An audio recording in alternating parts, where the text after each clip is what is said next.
Et salut à tous! Donc, cool, nous sommes à la partie Data Preparation Query Editor. Nous allons voir comment faire quoi, donc se connecter à nos fichiers, éditer lignes et colonnes, ajouter des queries, création d'un data schema et opérations mathématiques. Let's go!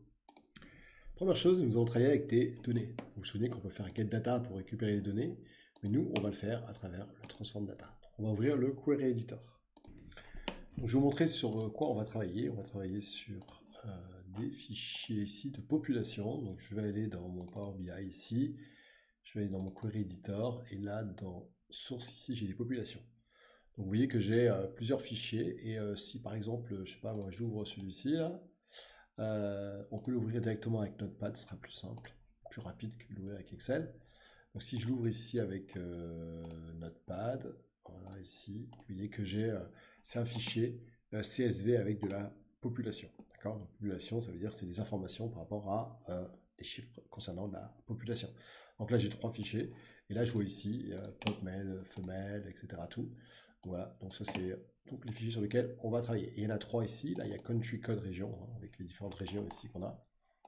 Voilà. Donc ça c'est les fichiers sur lesquels on va travailler. Ok, donc vous voyez que j'ai vraiment trois populations. Donc, hop, c'était Query Editor. Donc, souvenez-vous de l'endroit où il y a ça. Donc, je vais peut-être faire un CTRL-C. Et là, on a bien les populations entre 50 et 1999, 2000, 2049, 2050. Alors, j'espère que la population va grandir, ou en tout cas, on s'en va avec le Covid. Oh là là, bon, enfin, n'en parle pas là. C'est hors cours. Ok, c'est parti. Donc, comme c'est des fichiers CSV, on va aller dans New Source ici, et puis nous allons choisir Other, More ici. Et dans More, dans All, on va choisir Text CSV, parce que vous vous souvenez que c'est des textes CSV ici. Hein. On voit bien que c'est du texte CSV, hein, CSV ici. Donc je vais dans Text CSV, je choisis Text CSV. Donc encore une source hein, traditionnelle, hein, une des plus connues, hein, CSV, comma separated value. Donc je vais dans texte ici, je vais dans connect ici, puis je vais aller me connecter sur le premier. Donc je vais faire ça, Query Editor, et je vais choisir le premier, c'est-à-dire 1950 à 1999. Donc là on a quoi? On a l'origine ici du fichier. Vous avez également ici le délimiteur, donc ça c'est du comma, on l'a vu.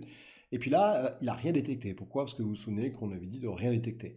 Ah, mais ça c'est quelque chose vous êtes de faire vous-même. Alors c'est pratique la détection automatique, mais nous dans notre cas on ne veut pas. Et puis là on voit qu'il y a un souci déjà ici, hein, puisque le nom apparaît ici et pas ici. Ok, donc ça on va le voir ensemble. Donc on fait OK. Donc, qu'est-ce qu'on a ici? On a les différentes colonnes ici. Je vais mettre là, voilà. Et ici, dans source, qu'est-ce qu'on voit? On voit les informations ici de ce qu'on a récupéré ici avec le CSV, file origin, line breaks et comma ici. Donc, vous pouvez refaire browse, changer. Et puis après, vous devez faire un apply. Hein, donc, évidemment. Donc, si vous changez l'endroit où se trouve ce fichier-là, ben, il va falloir lui dire ici, lui, il ne sait pas faire. Ok, donc on va charger les autres. Donc, on va aller dans New Source. On avait dit text CSV. Et là, je vais prendre mon deuxième. Voilà, donc là, même principe, il va me montrer un fichier. Ben là, je ne vais rien faire, puisque c'est bon, on a vu. Bon, là, il y a plein de soucis hein, là-dedans. Donc, il va falloir qu'on fixe ça après.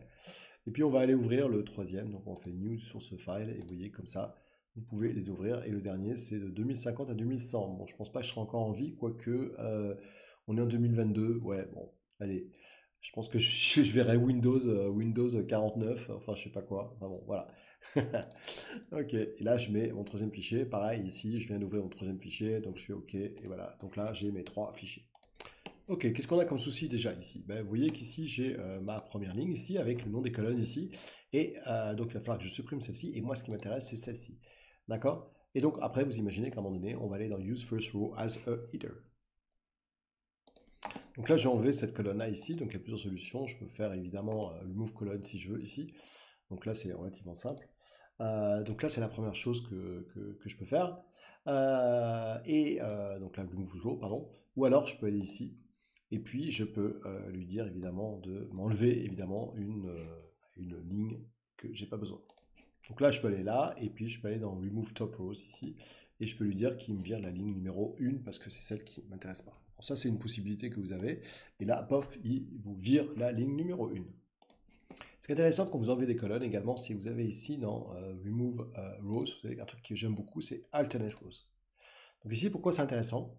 Parce que vous allez pouvoir lui dire, bah écoute, à partir de la ligne 1, ok, tu m'enlèves, je sais pas, par exemple le 3, donc ça veut dire qu'il va prendre la 1, et il va en enlever 3, donc 1, 2, 3. Et puis là, je peux lui dire, bah, tu me gardes 5. Donc, qu'est-ce qu'il va faire? Il va commencer à 1, il va enlever la 1, la 2, la 3, et puis il va me garder la 5. 1, 2, 3, 4, 5, et il va recommencer. La 1, 1, 2, 3, 1, 2, 3, 4, 5. Et donc ça, c'est le genre de choses que vous pouvez faire. Donc si je fais par exemple OK, ben voilà, il m'a enlevé, vous voyez bien qu'il y a marqué 24, 28, 32, etc. Tout. Allez, on va enlever ça, puisque c'était juste un exemple. Évidemment, on a également keep rows. Je peux lui dire, écoute, c'est très simple, je pourrais lui dire keep top rows, et je peux lui dire, bah, tu me gardes, je sais pas moi, les 5 premières. Je peux aller ici dans keep rows, et puis je peux lui faire également keep range of rows, ici en disant, bah, à partir de la deuxième, tu m'en gardes 6. Voilà, donc on veut vraiment s'amuser. Voilà, puis on va prendre notre ligne ici, vous en souvenez, puis on va faire use first as header.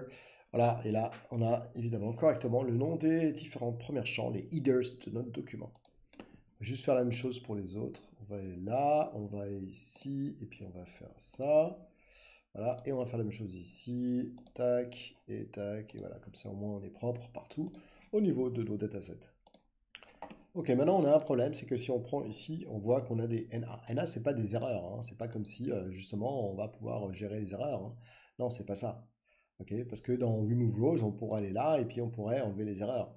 Donc il va falloir qu'on le structure un peu mieux notre fichier. Ici on a NA, d'accord? Donc ça veut dire que là dans Location, ici, ben, on peut taper NA. Le problème c'est que dans NA, il y a Afghanistan, etc. Tout. Donc ça c'est une connerie.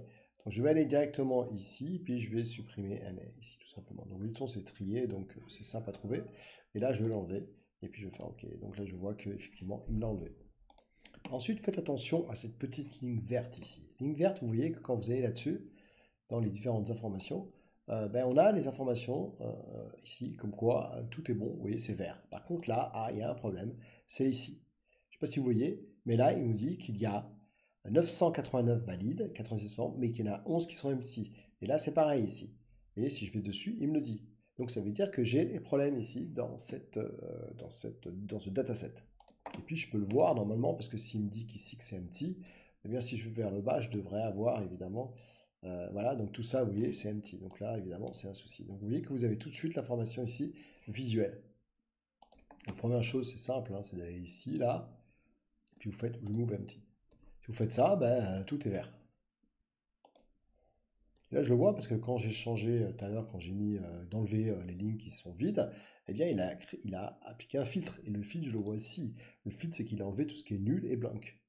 Et donc ça, c'est automatiquement créé au moment où vous avez fait empty, enlever les lignes qui sont vides.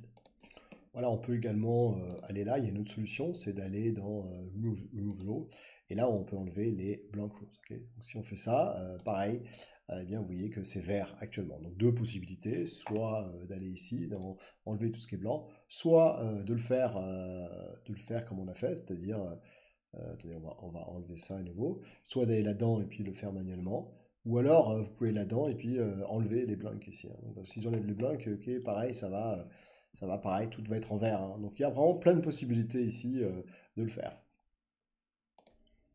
Là, ce que je viens de faire, c'est que je viens de faire un apply. Donc vous voyez que quand vous faites un apply ici, ça va automatiquement l'appliquer là. Okay, donc je ne sais pas si vous avez vu, mais en faisant ici, ici mon apply. Okay, ça peut être aussi, j'aurais pu faire sauvegarder ici et ne sauvegarder que ici ce que j'ai ici, mais pas l'appliquer derrière dans la partie justement data ici. Okay. Donc là, ici, vous pouvez faire comme ça. Hein. Bon, là, ça veut dire que là, évidemment, je vois mes données ici, puisque je vois mes populations ici. Ok, donc si vous allez évidemment dans la partie Query Editor et que vous faites une source, les sources ne seront pas envoyées sur cette partie derrière et vous ne pouvez pas faire de dashboard, évidemment. Ok, nous allons voir maintenant comment ajouter justement tout ce qui est append. Allez, à tout de suite.